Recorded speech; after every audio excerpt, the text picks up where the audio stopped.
शरणोपसंहरणतो यो भूत् सुषुप्तः पुमान् प्रागस्वाप्समिति प्रबोधसमये यः प्रत्यभिज्ञायते तस्मै श्रीगुरुमूर्तये नमः इदं श्रीदक्षिणामूर्तये मौल्यादिषु अपि जाग्रदादिषु तथा सर्वास्वस्थास्वपि व्यावृत्तास्वनुवर्तमानमहम् इत्यन्तं स्फुरन्तं सदा स्वात्मानं प्रकटीकरोति भजतां यो मुद्रया भद्रया तस्मै श्रीगुरुमूर्तये नमः इदं श्रीदक्षिणामूर्तये विश्वं पश्यति कार्यकारणतया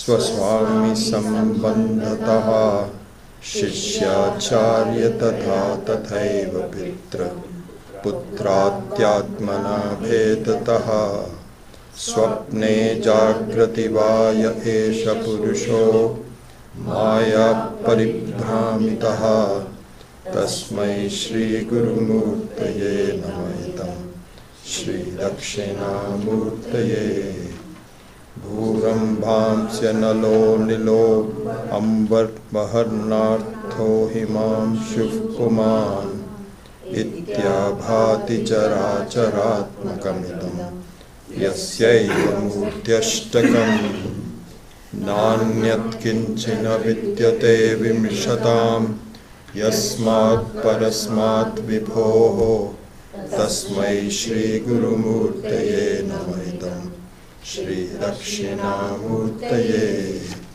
सर्वात्मत्वमिति सहितस्तवे तेनास्य श्रवणात् तदर्थमननात् ध्यानात् च संकीर्तनात् सर्वात्मत्वविभूतिसहितं स्यादीश्वरत्वं स्वतः सिद्ध्येत् तत्पुनरष्टधा परिणतं चैश्वर्यमव्याहतम् ओम।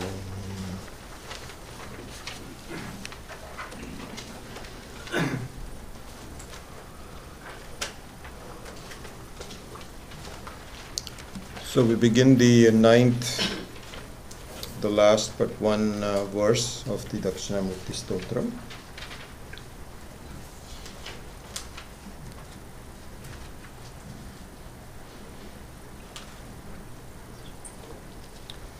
So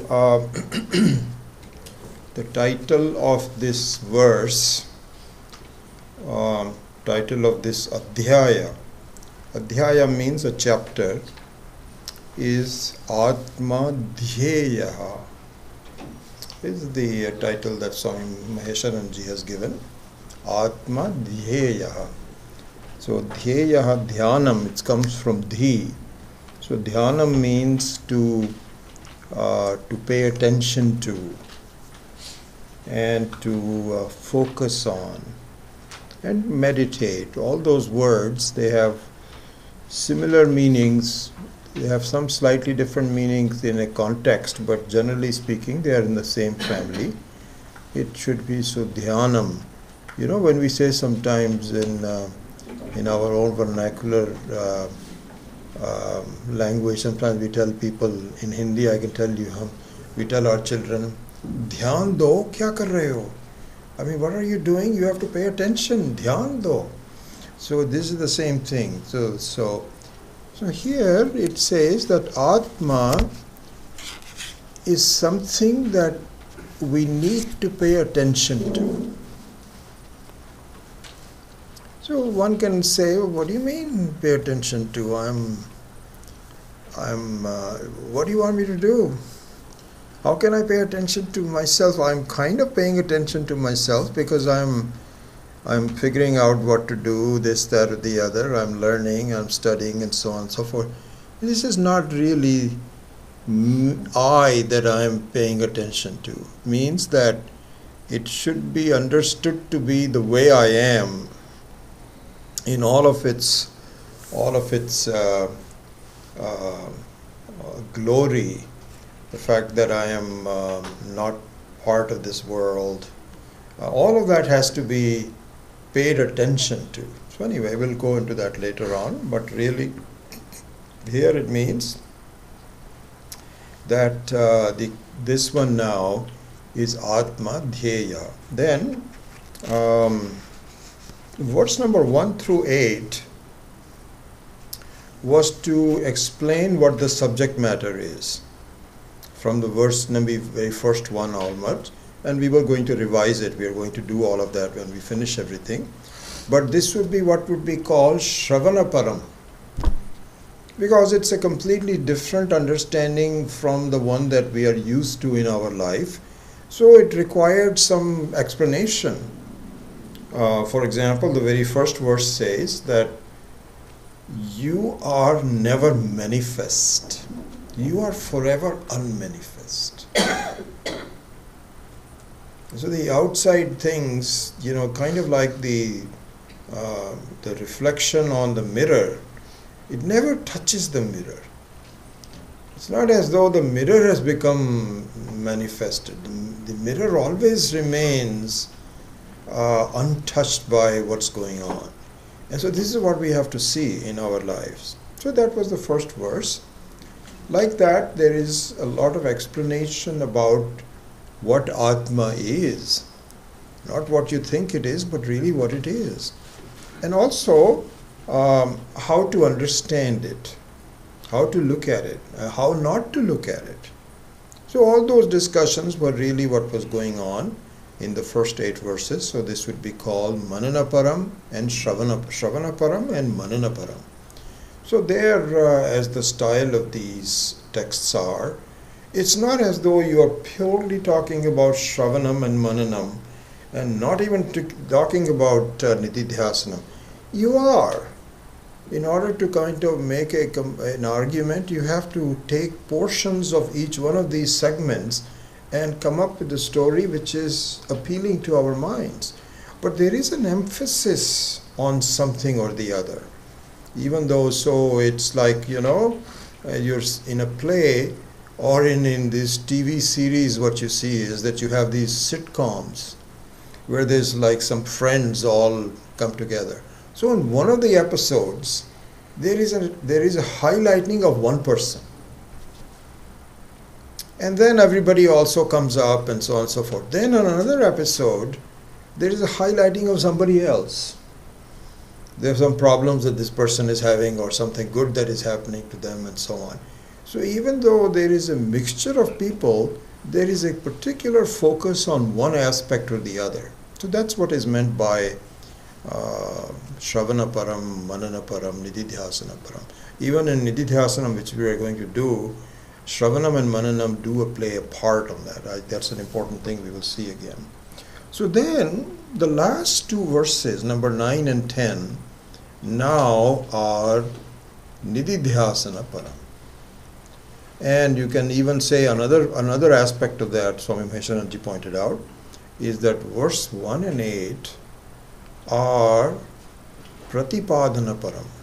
Pratipadana Param means Shravanam and Mananam, means explanation of what the subject is. And there also sadhana was used, so the means of achieving the jnanam also was not as though it was untouched. We saw that in and through. But now in verse number 9 and 10, the main focus is on the sadhana, as we will see even today itself. So 9 and 10 are both together sadhana param and nididhyasana param. Okay. Then out of those two, verse number 9, which we begin today, is to talk about the upasana as a sadhana. 9 and 10 are overall sadhana, and then a subset of that, a focus on upasana. And what is upasana, we will see in just a few minutes. But anyway, this is the This is, and here you can even say both dhyanam and nididhyasanam and upasanam are similar in that there are differences, but they are part of the same family. So dhyaya brahma and upasya brahma is pretty much the same in this manner, but the upasana is a very technically pure word, as we will see in a few minutes, and so it boils down to from dhyanam, from nididhyasanam to upasana. So the number 9 is really upasana param, as we will see.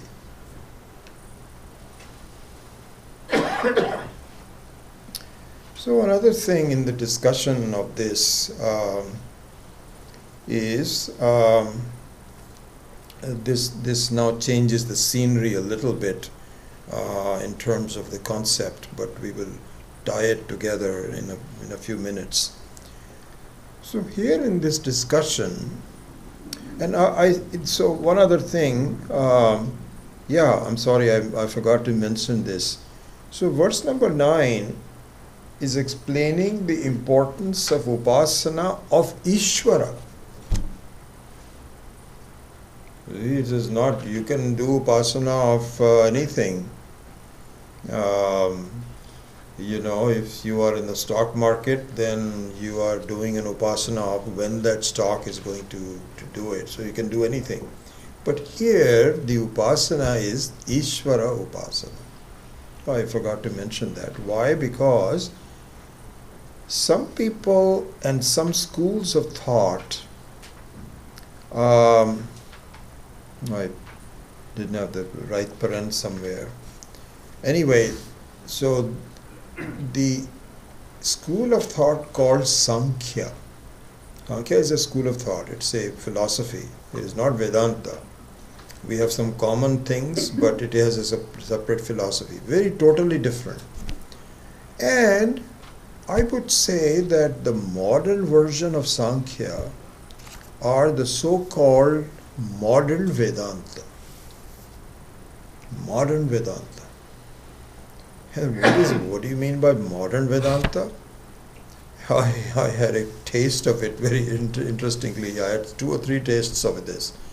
So we have my wife's uncle. It's not a direct uncle, but it's like a cousin of her father, was visiting us.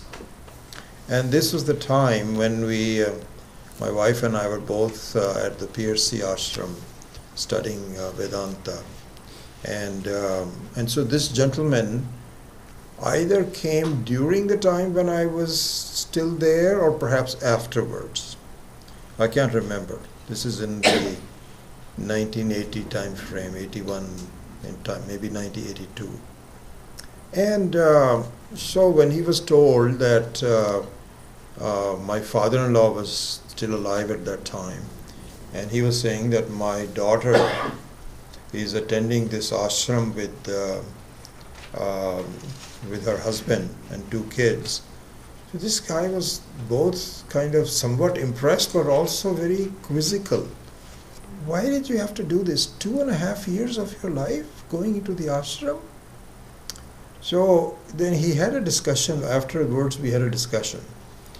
He was following Mahesh Yogi. TM. Okay? And I remember the discussion so much. He would say, why do you have to go through all this study? There is a modern version of that.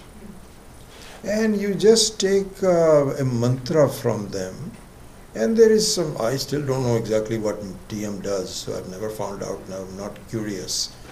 But it is very short. It doesn't take 2.5 years, I assure you. It is just some quick thing here or there. And he says, the ananda that you get. So he says, these are old-fashioned things. Perhaps in that time the science was not there. Now we have progressed so much, you can encapsulate it all in some small words and so on and so forth. So I just listened to him politely and so on. I remember that was my first. And something I think I've told you this part of it more. something more recently in the last 15 years that took place, that I was invited to give some talks in this place called Non-Duality Conference. It was a non-duality organization, and one of our senior students, Radha Carol Whitfield, in Berkeley, she gave my name, and so she must have already had the experience a couple of times, and she said, "Why should I do it? Let him do it now." So she called me and said so, and at that time I was not teaching as much as I'm doing now, and so I had a bit more time. It was about 20 years ago, maybe, I forget. So I went there, and it was a big deal. I soon realized, because they was publishing a huge brochure with about 4 or 5 main speakers, and I was one of them, and I had my photograph in it with my biography and a small article and a topic of what I'm going to talk about. And there were TV cameras, and it was and there were hundreds of people in there. This was in San Rafael, this conference going on. So I gave my talk, and my talk was, I still remember, glimpses of traditional Vedanta. This is what they asked me to do. I didn't select it. They said, we understand that you've been studying with Swami Dayanand Ji, and then this is, we also know that Swami Dayanand is a traditional Vedantin. So we want you to talk about your teachings and experience. So I said, fine, I'll do it. I went there. Anyway, my talk was only for about an hour or so, and after that I was just roaming around, listening to others, seeing what the program was, what are the different seminars, this, that, or the other discussions. I would just go and listen.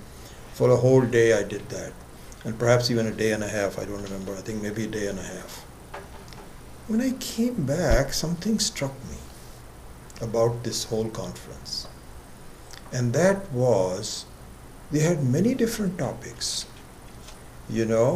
language, sadhana, sadhya, meditation techniques, all kinds of things. All in non-duality, by the way. This is not Dvaita, it's all Advaita. And they gave me a very beautiful bag. It says Om is equal to MC squared. I still carry it. I should have brought it here if I knew I was going to talk about it. And that's my best possessions from the whole thing. That is really wonderful. Anyway, something struck me. In the entire 2 days, 1.5 days, there was not one discussion about God, about Ishvara, nothing. So this is an example of what is called modern Vedanta. Modern Vedanta. So modern Vedanta is, and the interesting thing is that, and this is the same thing as the Sankhya, which says it's not important. Not important to know God. Why? Because the Atma is separate from the world, which it is. We know that. It is separate from the world, it is unconnected, and therefore it is not affected. So there is no reason to pay attention to this triangular relationship that Swami Paramarthananda has been talking about as part of the Ashtavakra Gita and so on, which is triangular format, which is Jiva, Jagat and Ishvara. So the Jiva is the one who is a Karta, which is a Bhokta, and the Jagat is the one that influences his life, and supposedly this is all under the supervision of this gentleman called Ishvara. This is the thing, 3 things that is done. Okay, so now the Sankhyas and the modern Vedantists believe that this is not correct.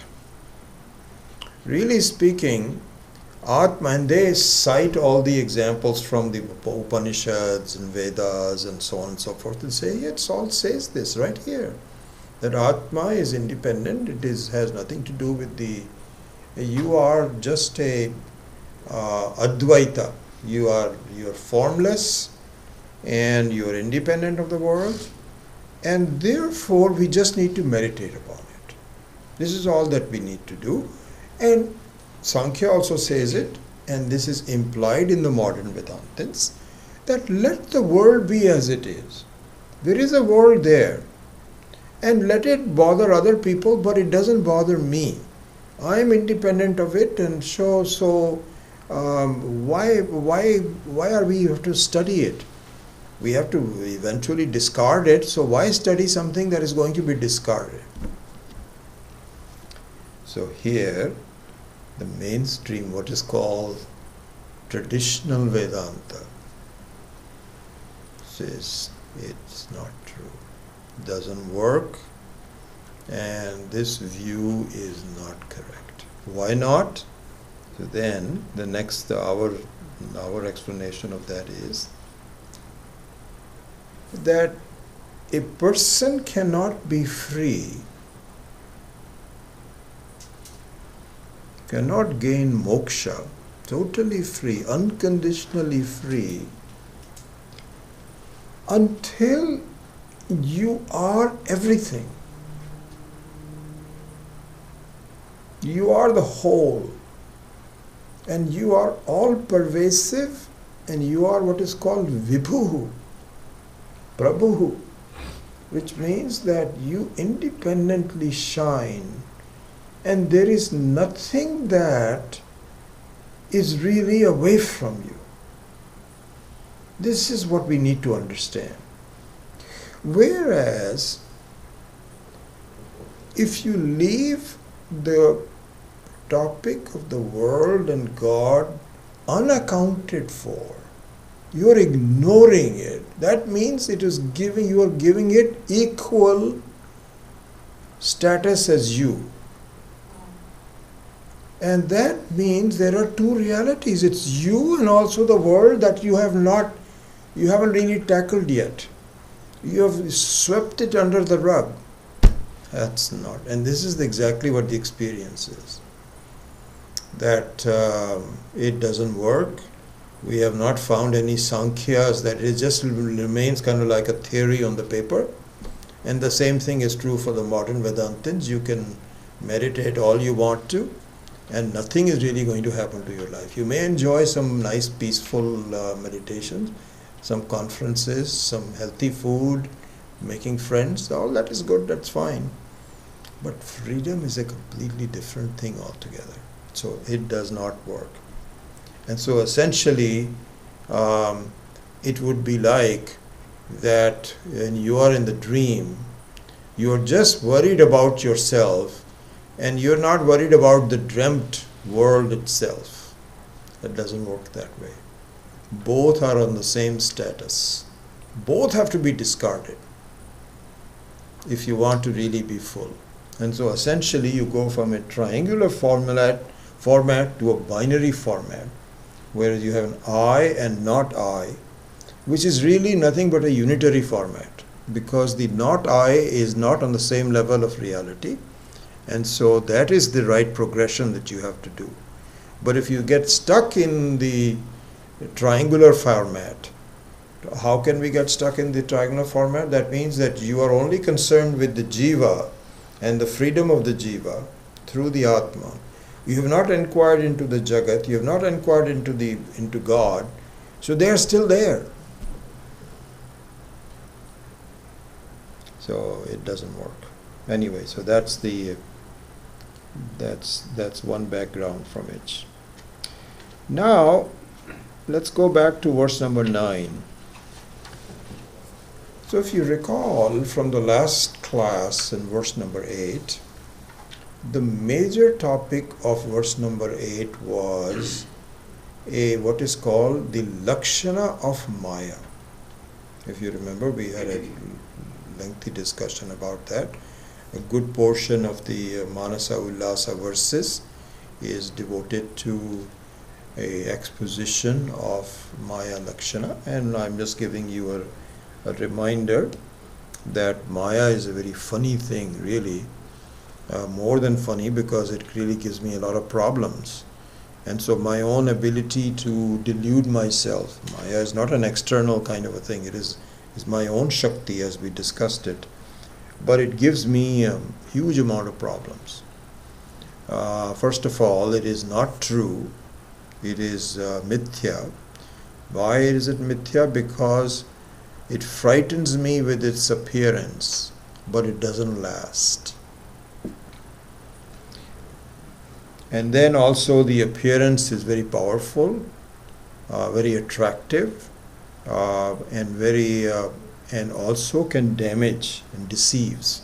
And the example there was that of a prostitute that attracts men who are attracted by her appearance and her actions and so on, but she really is good for just a very quick sexual encounter, and is not as though she's very pleasant and so on and so forth. This is the same thing that happens in the Mundaka Upanishad. It describes that when you are taken to heaven, you are met by all these beautiful people who really take you. It's done all for women's sake, but you can take it both ways. Just like in airlines, you have both flight attendants that are male or female. It's a good parallel to that. So on the way to heaven, they are very pleasant to you. Aiye, please come. You have spent the whole life, you've done so many good things. Now you won't believe how much you'll enjoy. So just please come, have a drink, and then after that we'll just take you on a special plane to heaven. All this happens. It really does happen. This is what is written in Mundaka Upanishad and other Upanishads. Same thing happens when you go to Hawaii or some of these places, especially if you're traveling in first class. If you're traveling in first class or business class, then there's only a few people, and you should see their mannerisms and action. Hello, can I take your jacket? I wasn't feeling cold or anything. You'll say, no, not me. But you said, no, I can. No, I think I'll give you something more. Anyway, it's just pleasantness, and it's all fake. Yeah. Fake because you're supposed to do that. You're supposed to do that, and so the Maya is like that. It attracts and it deceives and likes. So yeah, our Shruti itself says that the Maya should be looked upon as a prostitute. Very attractive, but in the end, totally useless. So that was another thing. Then another thing that talked about in the Maya was, it's a very funny situation, that it is born out of the sun. The darkness is born out of the sun, and yet it covers it. Same thing in the Maya Shakti. It depends on me. It is born out of me, and yet it encircles me. So that was also given. And then Aghatita Ghatana, Ghatiyasi Maya, the one that makes impossible possible, a magician, Maya. And the last one that was talked about was that, like a father who's twirling a child around and around. Why? Because the mind of the child becomes circular, and then he enjoys it. He cannot even stay focused on one. He has to fall down, and he just enjoys it. Our life is become by Maya, who's twirling us around. We have a feeling that we are doing okay, and then sometimes we go into problems. Then again we come out of it. It's just a circular, round and round twirling that happens. Then, so this was all discussed. There was a lot of discussion about Maya, and the more we study it, I think the one that I didn't mention, which is really a favorite of Swami Maheshananji, and I really learnt a lot by just thinking about it, is the explanation of the term for Maya, anirvachaniyam. Anirvachaniyam. Anirvachaniyam means that it is the shape of a question mark. You cannot decipher it. It's ever changing, not predictable, and you can never see the end of it. It'll always engulf you. You cannot overcome it by saying, okay, now I'm going to understand it. And so really all the attempts by the scientists to sort of figure out exactly how it took place, how did we begin, the Big Bang, and the equations of life, and so on and so forth. Hey, Maheshananji, I think he is, I'm very impressed by him. I think he gave up his body in around 2006 or so, from what I understand.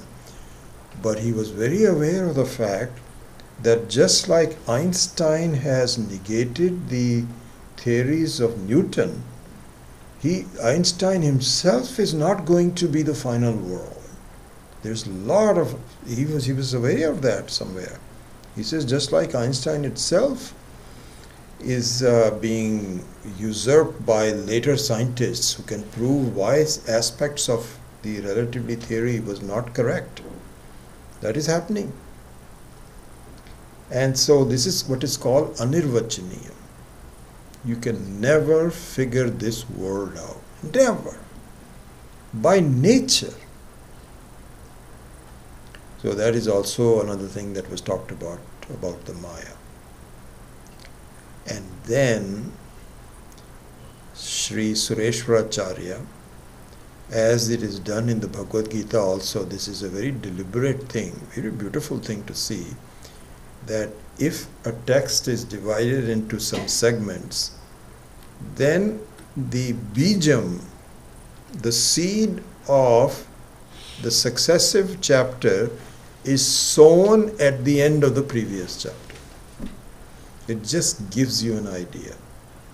And that idea was given in Manasa Ullasa verse number 26, where we did last week. I think I had it, the whole verse was there on this.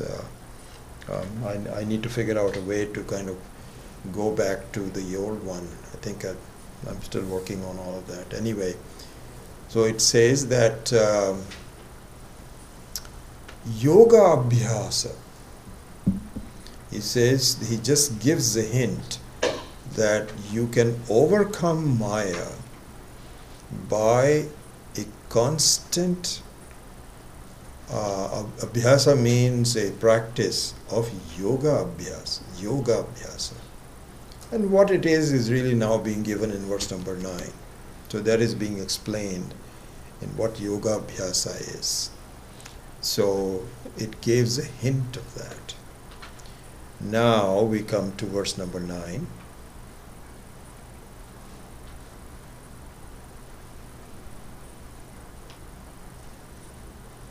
So in the Manasa Ullasa verse number 1 of the 7th chapter, of the 9th chapter rather, the 9th chapter, Manasa Ullasa 1, it says, I can just read it to you.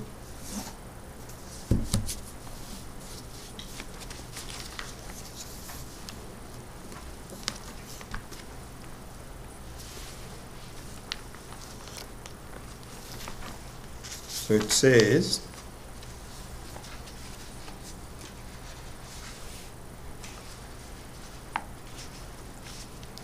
so the question is, as I mentioned in this English, that you have been scaring me about the power of Maya. You cannot figure it out, it's very powerful, it will engulf you, deceive you. And even in Gita, Krishna says that Maya is very difficult to cross. My Maya is very difficult to cross. Not an easy thing, which is what our experience is. to figure this whole thing out is not easy. And so you've been scaring me with all these kinds of things, and yet you're trying to teach me to overcome it. Can you tell me how I can overcome it? You've done a good job of scaring me and discouraging me, really. But then you need to also now give me. It's kind of like, you've blindfolded me in the middle of this forest. This is what they used to do. They would take a person, blindfold them, and take them into the middle of the forest where there is absolutely no clear way out, and open their blindfolds, and then leave, and you now have to figure out how to get out of the forest with all these dangerous animals roaming around, tigers and all kinds of things. Very difficult to take out. And the other very popular way of describing that is that you are put into the middle of an ocean where you cannot see any land, and you are sitting in a very leaky boat, and the leaky boat is the body, and with limited capacity, and you are trying to locate a steady land. The difficulty of doing that. So he says, okay, if that's the case, you're scaring me. Can you now tell me how I can overcome the Maya? So he says, the first verse says, Katham evam vidha Maya nivarteta. How will I remove this Maya? Iti prichataha Ishvara upasana rupam tadupaya prakirtyate. That you have to do Ishvara upasana, and that is the best method. It's kind of like you had your GPS, if you had a cell phone in the modern terms. This is what happened. Did you hear about this guy in, where was he? I think he was somewhere in Alaska, in the middle of the snow, so his hut got burnt. He used to live in a small hut, and somehow the hut got burnt. And now he was fully exposed in this cold weather. And I think, if I'm not mistaken, he stayed there for 3 weeks out in the open and was really giving up. There was no way he could leave from there because everything was snow and so on and so forth. And I saw a picture where he dug up a huge SOS, huge one, right? Did you see that? Yeah. SOS.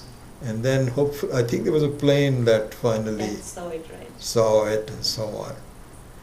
And so similarly here also, he says the only way to get out of this mess, I have to tell you, is Ishvara Upasana. So what Ishvara Upasana is, now we will see later on, but this is the opening statement. So it says, Ishvara Upasana Rupaha Tadupayaha Prakirtyate. Prakirtyate, Swami Maheshanand ji says in Hindi, he says, अच्छी तरह से बताया जाता है. So Prakirtyate means बताया जाता है, means it is told. Prakirtyate means it's really explained very well. This is the reason for the 9th verse. Okay? So now, as though this is, as you know, this is what is done in the teaching is that you always refer to similar things in the Shastra to make sure no one gets the feeling that where did he get these ideas? Is he making it up or what? In Vedanta, at least in traditional Vedanta, No one makes anything up. You always refer to the teaching of your Acharya, who refers to the teaching of his or her Acharya. And it also go up to Ishvara. So this is the Shruti Pramana. So the Shruti is always to be quoted from time to time. So here also Swami Maheswaranji says, in the Chandogya Upanishad, I think it's chapter 3, verse number 14, from what I could tell. There is a verse which says, Sarvam Khalu Idam Brahma. The whole world is nothing but Brahman alone, as we know. Same thing in the Ishavasya Upanishad. Ishavasya idagum sarvam tat jagatyam tat kinchit jagatyam jagat tyaktena bhunjitaha nagritaha maskasya krit dhanam. That's the very first one. And so it says the whole world is nothing but enveloped by, the whole ocean is nothing but water alone. This is the thing. So sarvam khalu idam brahma tat jalan. So tat jalan means the jalan has three different aspects of it: ja, la, and an. So ja means it is the whole world is born out of it. Jayate is born out of Ishvara. And then that laya is called la, means that it disappears. And an represents the very status of being. So it means that the whole world is not independently born, it is born out of nothing but Brahman alone. It is our experience also, that really all of our experiences of life are born in me.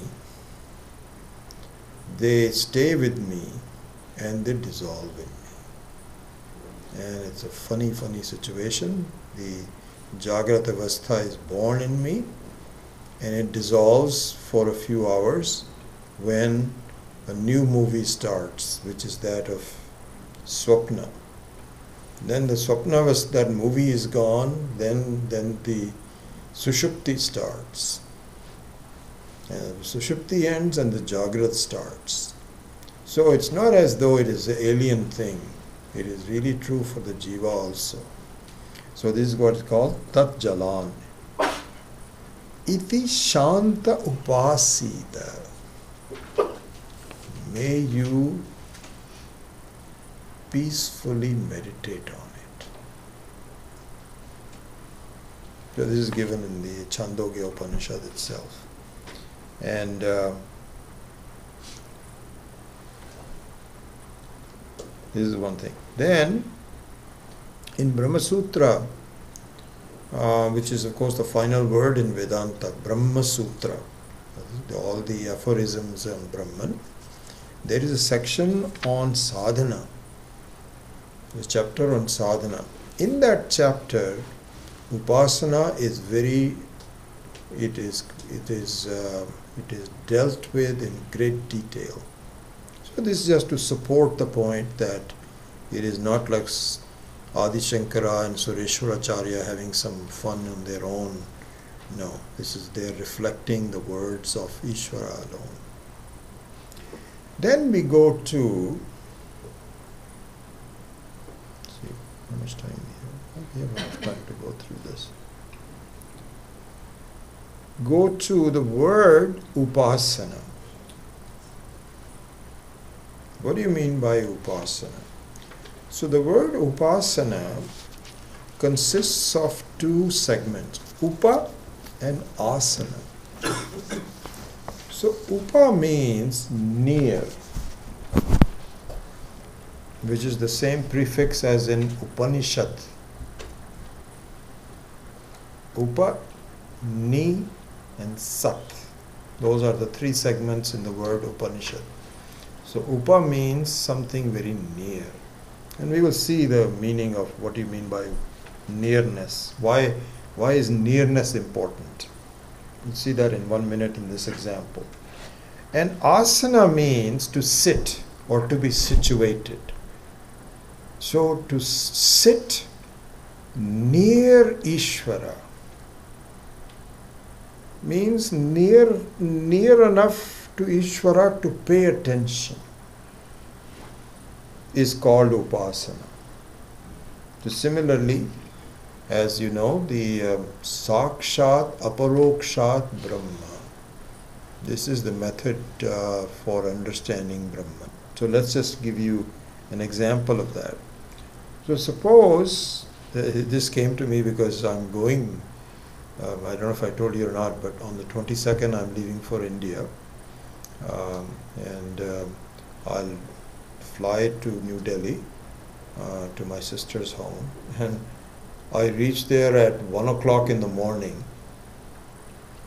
And at 11:30 or 12 noon, I fly out to Chennai. I haven't told her this. I just told her I'll be visiting. She's very happy. If she finds out I'm there for 3 hours, it'll be...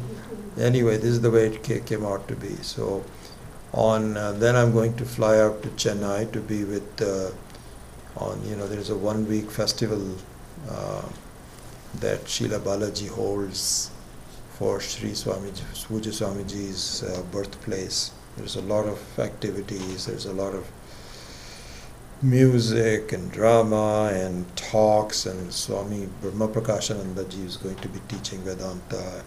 A lot of people come. So for 3 or 4 years, Srila Balaji has been requesting. Last year when I met her at Indore, she just shook my hands and he says, please, you've been saying for a number of years you must come. At that time it was 9 months away. I said, okay, I'll come. That time has now come. So I'm going to fly from Chennai to Trichy. I've never been to Trichy before. And then a car will take me there. Anyway, I'm just giving you unnecessary detail. But then I go back to Delhi and stay there with my sister for 3-4 days. Then I go to this new Chhatralaya in Indore, that near Indore, that the Kishores are building. So there is a big function to have. Last year also I went, so I had to go there. And then when I come back to Delhi, then I fly back. So now this is the example that came to me. So if I go to Delhi in the middle of the night, of course she will not come.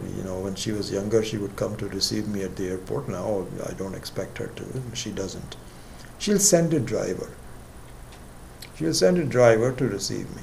And she'll talk on the phone and she says, yes, Ram Singh will be there to receive you. Now Ram Singh doesn't know what I look like. And I don't recognize what Ram Singh looks like. It's a new driver. Actually, I think I'll never get an old one. But anyway, I just made a story up. It's a brand new driver. So she says, oh, Ram Singh, will be wearing a red sweater with a blue cap. Hopefully there are not any other people with the blue cap and so on and so forth. So, and then there's hundreds of people. So you come out with your bag and now you're looking for, where is Ram Singh? But you cannot tell because people are crowding and so on and so forth. So now you have to go near. So up to this point, the instructions on who Ram Singh is and how I will recognize him is what is called Paroksha Jnana. So this is exactly like the first 8 verses. It says you will recognize Atma because it is never manifest, but it is always there. Like that you will just say. But you haven't seen the Atma yet. You've, just like I trust the advice and voice of my sister, here also I trust the advice and voice of the Shruti. Shruti says, you should see the Atma like this. But I haven't seen the Atma yet. But then what you have to do, and supposing I'm coming out of this gate and there's hundreds of people there, and I cannot get impatient yet because I have not gone near enough to recognize. When I go there, I start scanning. I say, oh yes, that's Ram Singh. Then I double check him and I say, are you Ram Singh? He says, yes. I said, good. So this is called aparoksha jnana. Sakshat aparokshat. It's an interesting thing. Here, see, when you don't go near, it is sakshat, because you are seeing it directly, but it is not aparokshat yet, because that connection has not yet been made. But when you make the connection, it becomes sakshat aparokshat Brahma. So this is is also called Vijnanam versus Jnanam. I think we talked about in the last Gita class.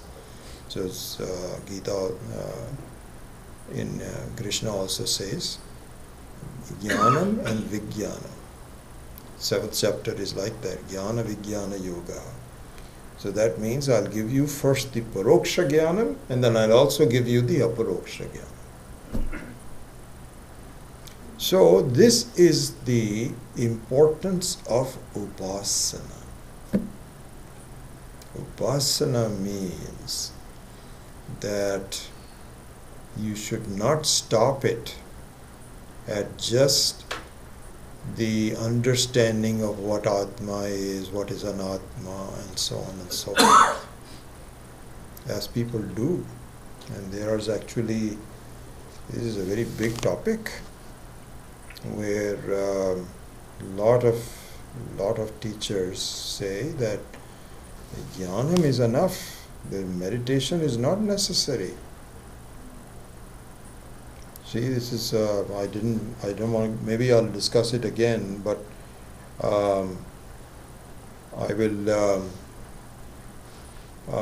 just mention this, that you see, the people who say that meditation is not necessary say that meditation is not a valid pramana. It's not a pramana. It's not a meditation cannot give you a recognition. Jnanam is, Shravanam is angi, but meditation is not important. It does not give you jnanam, and therefore meditation is not necessary. This is being discussed if you look at Swami Maheshananji's commentary. And he says, no. We don't say that meditation gives you jnanam. We agree. But as a sahakari karanam, along with jnanam, to consolidate and clarify, you have to see the importance of meditation. And that has been my experience too, that my sense of fulfillment is still not there yet until I slowly practice the presence of Ishvara, the presence of Atma, my own Atma. And now it's getting better. So therefore, it's not as though the meditation itself is giving me the freedom. Freedom has to come from a knowledge, but a knowledge where it's unfocused knowledge. You read something and then you go away, do something else, as though it doesn't matter. No. Slowly it has to seep into your life as a very important thing, and very soon is what is called Sahaja Samadhi, where really at any one point in time you are always in Samadhi, whether you want to be or not. So this is the importance of Upasana. So I'll end with a very interesting example that Swami Maheshananji had given. What he said was that a mind which is prepared with upasana, with a prayerful attitude, with a polished mind, what we call a polished mind, trained mind, can reflect, can show that the Jiva and Ishvara are one and the same. An unpolished mind cannot show that. So both an unpolished mind and a polished mind are consisting of the same thing. But there is a difference because one is prepared, the other one is not. And he gave a beautiful example. I've not seen that example anywhere. He says that, look, suppose there are two parts or two vessels, just say vessels, two cups even. Just imagine two cups. One cup is made out of clay, and the other cup is made out of glass. And you pour milk in both of them and you present to someone. You know what? Both are made out of clay, but one is polished clay, the other one is unpolished clay. The unpolished clay vessel does not show what is inside of it. You cannot see the milk. Both have it, but one does not let you see through it. But in a glass cup, whatever is inside, it becomes apparent immediately. Nothing is obstructing the vastu inside. Exactly the same thing is true. This is an example of the upasana. Your mind is the same.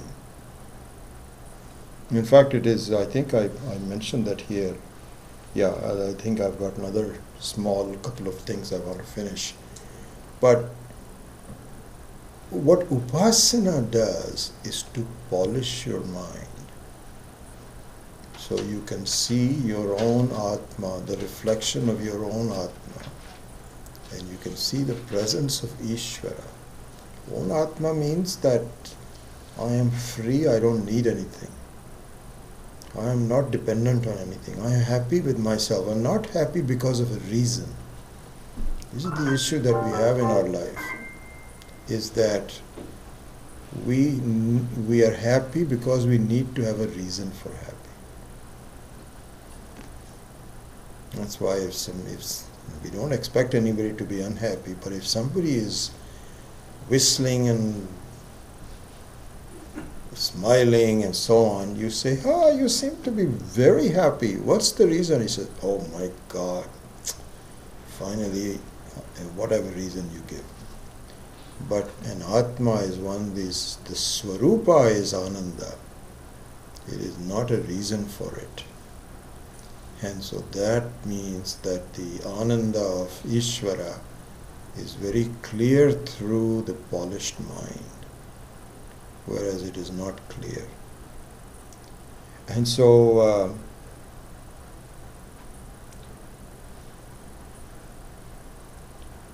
I think I didn't realize that I had actually put it down. So the example of the glass jar compared to an earthen jar.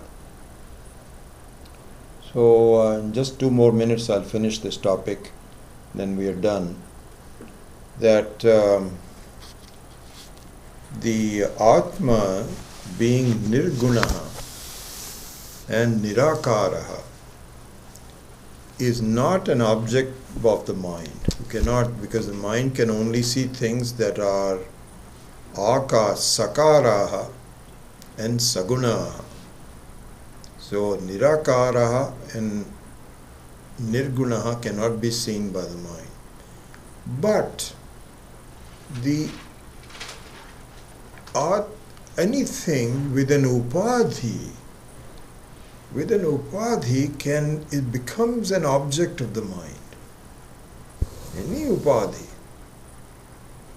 upadhi can become an object of the mind. So in the case of the room space, the room is the upadhi that makes the space look kind of small and enclosed. So this is what is the example of the upadhi. So then the secret of upasana is that even though the mind is looking at the upadhi,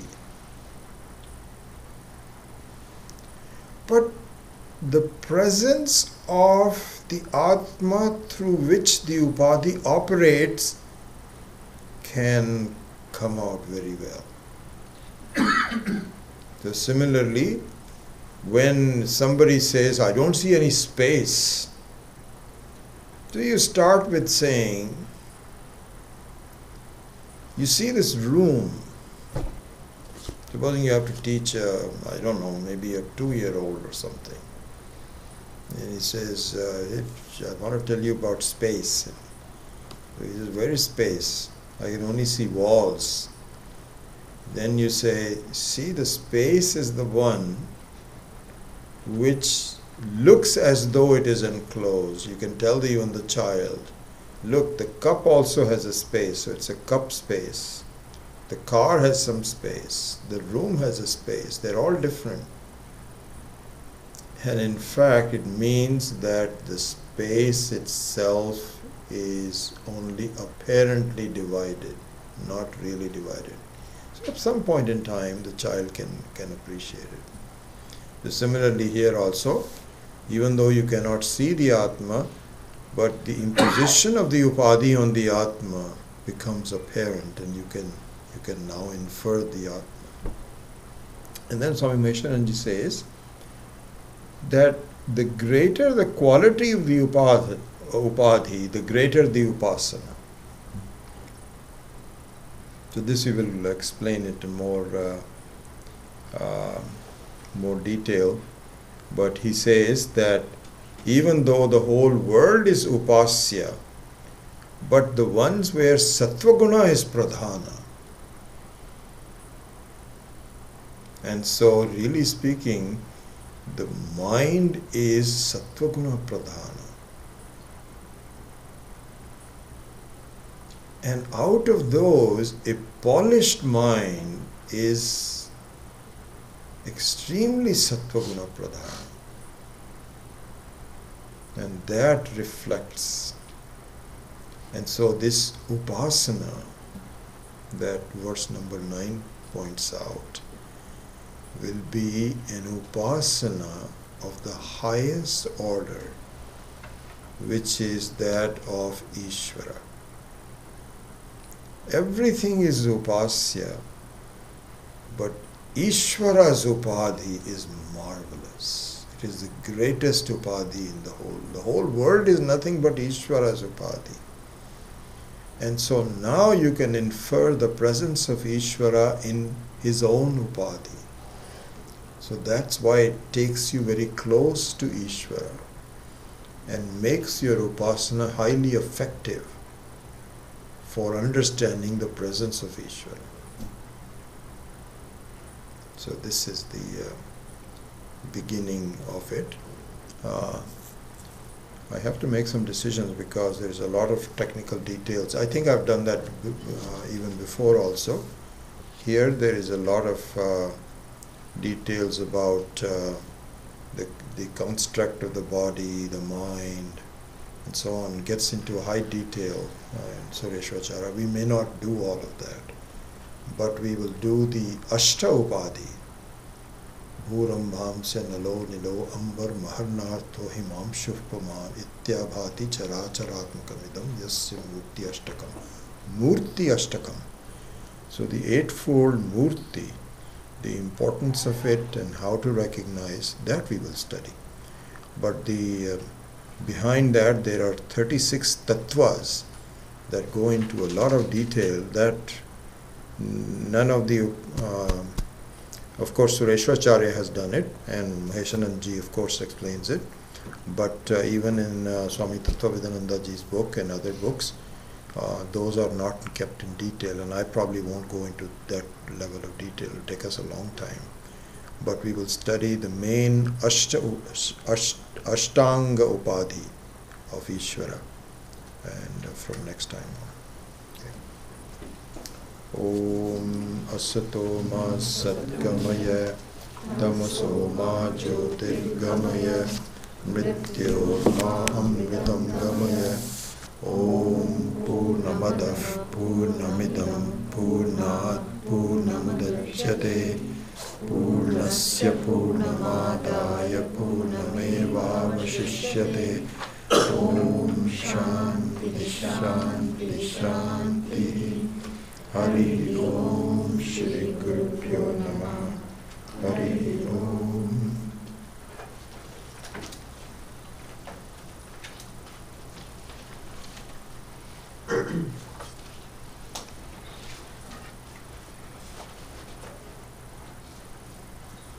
Any questions about today's class? Yeah, Kalpana? The mind you said is primarily sattva guna pradhana? Yes. But doesn't it feel like the mind has all kinds of thoughts which may not be necessary in sattva guna? So it's true. So the question is, we say that the mind is sattva guna pradhana, but does the mind also have other gunas like rajas and tamas? Yeah, it is true. But so the way Swami Maheshananji explains this is a very nice way to do that, is that your mind, first of all, yes, when we say Satyaguna Pradhana, we don't say Sattva-guna Swarupa.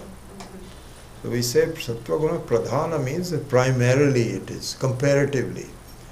So even in a glass jar may not be very clear, it hasn't been cleaned very well, it may actually obstruct a clear message of, just like, it's like a glass window. When it is dirty, you cannot see across. So so that's one thing. But compared to the other elements, okay, the mind is specifically designed for clarity. See, the table doesn't have the mind, so it is not able to really do anything. So it doesn't have sukshma sharira. So because this is tamoguna pradhana. See, Ishvara is there in the whole thing. So best understood by an example of a dream. So in a dream, you see tables and you see people and you see yourself,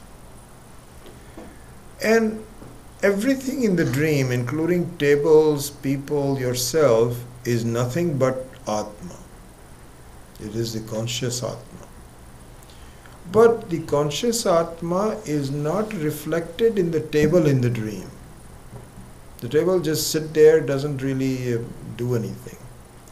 So this is tamoguna pradhana. And also the actions of the world where damage can be done, the good and bad, good things and bad things, is rajoguna pradhana, where there is a desire and to change things, to kill people, to do this, do that. It's all rajoguna pradhana. And the mind is where the learning takes place. Yes, it can be polluted by Rajoguna and Tamoguna, but it is pradhana primarily through the shining nature of it. So a polished mind will be sattva guna pradhana. Is highly sattva guna. All mind is sattva guna. Polished mind is highly sattva guna, where you have taken it to a higher degree of purity. Yeah. And Swami Dayananda used to say that really speaking, our mind is a garden, but the garden can have weeds growing in it and it's not beautiful. If you don't tend to it, all the flowers are polluted by thorns and all these weeds, and it doesn't look good. But if you keep it, so both are a garden, but one is a beautiful garden, the other one is not. Yeah.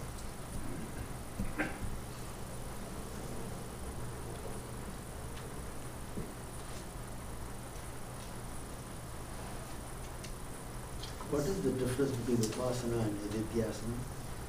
Yeah, so hopefully that will come in our discussion.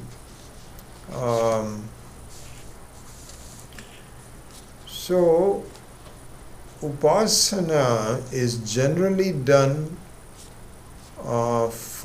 initially for things away from you. But Nididhyasanam would be an upasana. Upasana also has many different upasanas, and one of those could be the upasana of the self itself. And so that would be called a Nididhyasana. So you're right, there are some technical differences, but in the start, all it is saying is that what we should understand is that often we say that I have bookish knowledge, but I don't know how to apply it to my life. And the reason for that is that I have not become skilled in my ability to bring that knowledge and see its importance in my life, and that can only be done through yoga abhyasa. And so you can call it Nididhyasanam, you can call it Dhyanam, you can call it Upasana, but the ability to put it together and not have my mind spin around in useless things is the general concept that we should resort to. And then we will study small differences between them and so on. Yeah.